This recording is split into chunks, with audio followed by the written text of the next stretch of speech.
ನಮಸ್ಕಾರ, ಪಿಂಕು ಪ್ರೇರಣ ಪಾಕಶಾಲೆಗೆ ಸ್ವಾಗತ. ನಾವಿಂದು ಮಾವಿನಕಾಯಿ ಚಿತ್ರಾನ್ನ ಹೇಗೆ ಮಾಡೋದು ಅಂತ ನೋಡೋಣ. ಇದಕ್ಕೆ ಬೇಕಾಗಿರೋ ಸಾಮಗ್ರಿಗಳು: ಕಡಲೆಬೇಳೆ, ಉದ್ದಿನಬೇಳೆ, ಕಡಲೆಕಾಯಿ ಬೀಜ, ಹಸಿಮೆಣಸಿನ್ಕಾಯಿ, ಈರುಳ್ಳಿ, ಕಾಯಿ ತುರಿ ಮತ್ತು ತುರಿದಿಟ್ಕೊಂಡಿರೋ ಅಂಥ ಮಾವಿನಕಾಯಿ. ಮೊದಲಿಗೆ ಒಂದು ಬಾಣಲಿಗೆ ಎಣ್ಣೆ ಹಾಕಬೇಕು. ಎಣ್ಣೆ ಕಾಯೋದಕ್ಕೆ ಬಿಡಬೇಕು. ಎಣ್ಣೆ ಕಾದ ನಂತರ ಸಾಸಿವೆ, ಕಡಲೆಬೇಳೆ ಹಾಕಿ ಅದನ್ನು ಸ್ವಲ್ಪ ಹೊತ್ತು ಬಾಡಿಸ್ಬೇಕು. ಕಡಲೆಬೇಳೆ ಕೆಂಪಗಾದ ಮೇಲೆ ಉದ್ದಿನಬೇಳೆ ಹಾಕಬೇಕು. ಅದನ್ನು ಕೂಡ ಬಾಡಿಸ್ತಾ ಬರಬೇಕು. ಅದಾದಮೇಲೆ ಕಡಲೆಕಾಯಿ ಬೀಜ ಹಾಕಿ ಕೆಂಪಗಾಗೋ ತನಕ ಹುರಿತಾ ಬರಬೇಕು. ಉರಿನ ಕಮ್ಮಿ ಇಟ್ಕೊಂಡು ಹುರಿತಾ ಬರಬೇಕು. ಕಡಲೆಕಾಯಿ ಬೀಜ ಕೆಂಪಗಾದ ನಂತರ ಹಸಿಮೆಣಸಿಕಾಯಿ ಹಾಕಿ ಅದು ಬೇಯೋ ತನಕ ಬಾಡಿಸ್ತಾ ಇರಬೇಕು. ಇದಾದ ನಂತರ ಇದಕ್ಕೆ ಈರುಳ್ಳಿನ ಸೇರಿಸ್ಬೇಕು.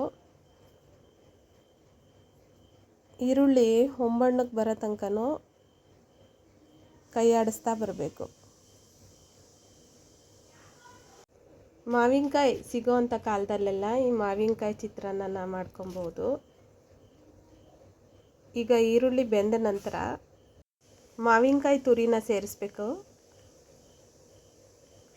ನಾನು ಇಲ್ಲಿ ಮಾವಿನಕಾಯಿನ ಈರುಳ್ಳಿ ಜೊತೆನೇ ಹುರಿತಾ ಇದ್ದೀನಿ. ಒಬ್ಬೊಬ್ಬರು ಹುರಿದೇ ಇರೋ ಥರನೂ ಮಾಡ್ತಾರೆ. ನಾವು ಇಲ್ಲಿ ಮಾವಿನಕಾಯಿನ ಹುರಿದ್ಬಿಟ್ಟು ಮಾಡ್ತಾಯಿದ್ದೀವಿ. ಈಗ ಈರುಳ್ಳಿ ಬೆಂದಿದೆ. ಇದಕ್ಕೆ ತುರಿದಿರೋ ಅಂಥ ಮಾವಿನಕಾಯಿನ ಸೇರಿಸ್ಬೇಕು. ಮಾವಿನಕಾಯಿ ಹಸಿ ವಾಸನೆ ಹೋಗೋ ತನಕ ಚೆನ್ನಾಗಿ ಹುರಿತಾ ಬರಬೇಕು. ಚಿತ್ರಾನ್ನ ಕಲಸಿದ ಮೇಲೆ ಮಾವಿನಕಾಯಿ ಇರೋದೇ ಗೊತ್ತಾಗಲ್ಲ, ಅಷ್ಟು ಚೆನ್ನಾಗಿ ರುಚಿಯಾಗಿರುತ್ತೆ. ಈಗ ಇದಕ್ಕೆ 1 ಚಮಚದಷ್ಟು ಅರಿಶಿಣದ ಪುಡಿನ ಸೇರಿಸ್ಬೇಕು. ನಂತರ ಇದನ್ನೆಲ್ಲ ನೀಟಾಗಿ ಒಂದು ಸಲ ಬೆರೆಸ್ತಾ ಬರಬೇಕು. ಒಂದು 5 ನಿಮಿಷನಾದರೂ ಇದು ಬೇಯಬೇಕು. ಅಲ್ಲಿ ತನಕ ಚೆನ್ನಾಗಿ ಬೇಯಿಸಬೇಕು. ಈಗ ಇದು ಬೆಂದಿದೆ. ಇದಕ್ಕೆ ಸ್ವಲ್ಪ ರುಚಿಗೆ ತಕ್ಕಷ್ಟು ಉಪ್ಪನ್ನು ಹಾಕಿ ಇನ್ನೊಂದು ಸಲ ನೀಟಾಗಿ ಬೆರೆಸಿ ಬೇಯೋದಕ್ಕೆ ಬಿಡಬೇಕು.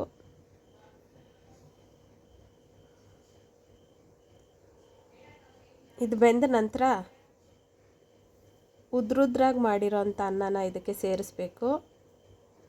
ಎಷ್ಟು ಗೊಜ್ಜಿರುತ್ತೆ ಅದಕ್ಕೆ ಸಮನಾಗಿ ಅನ್ನನ ಸೇರಿಸಿದ್ರೆ ರುಚಿ ಚೆನ್ನಾಗಿರುತ್ತೆ. ಅನ್ನ ಜಾಸ್ತಿ ಆದರೆ ರುಚಿ ಬರೋದಿಲ್ಲ. ಹಾಗಾಗಿ ಅನ್ನ ನೋಡಿ ಸೇರಿಸಿ ಬೆರೆಸ್ತಾ ಬರಬೇಕು. ನೀವು ಕೂಡ ನಿಮ್ಮ ಮನೇಲಿ ಮಾಡಿ ನೋಡಿ. ಇಷ್ಟ ಆದರೆ ಲೈಕ್ ಮಾಡಿ. ಈಗ ರುಚಿಯಾದ ಮತ್ತು ಎಲ್ಲರಿಗೂ ಇಷ್ಟ ಆಗುವಂಥ ಮಾವಿನಕಾಯಿ ಚಿತ್ರಾನ್ನ ತಿನ್ನೋದಕ್ಕೆ ಸಿದ್ಧ. ಈ ವಿಡಿಯೋ ನಿಮಗೆ ಇಷ್ಟ ಆದರೆ ಲೈಕ್ ಮಾಡಿ, ಶೇರ್ ಮಾಡಿ, ಕಾಮೆಂಟ್ ಮಾಡಿ, ನಮ್ಮ ಚಾನಲ್ನ ಸಬ್ಸ್ಕ್ರೈಬ್ ಮಾಡಿ. ಈಗ ಕಾಯಿ ತುರಿನ ಮೇಲೆ ಉದುರಿಸಿ ಚಿತ್ರಾನ್ನ ತಿನ್ನೋದಕ್ಕೆ ಸಿದ್ಧ. ನಮಸ್ಕಾರ, ಧನ್ಯವಾದಗಳು.